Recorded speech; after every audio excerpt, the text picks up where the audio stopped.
টোটো চালিয়ে মেয়ের স্বপ্ন পূরণ বাবার।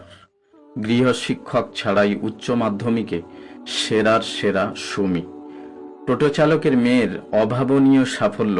গৃহশিক্ষক ছাড়াই উচ্চ মাধ্যমিকে 470 নম্বর পেয়ে পুরাতন মালদা ব্লকের প্রথম সুমি পাল।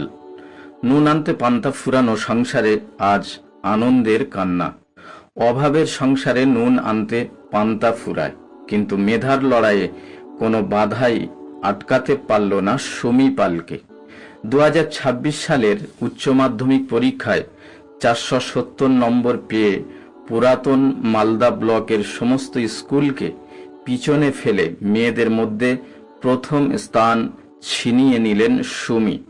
টোটো চালকের মেয়ের এই অভাবনীয় সাফল্যে খুশির জোয়ার মালদার বাঁশহাট্টা এলাকায়।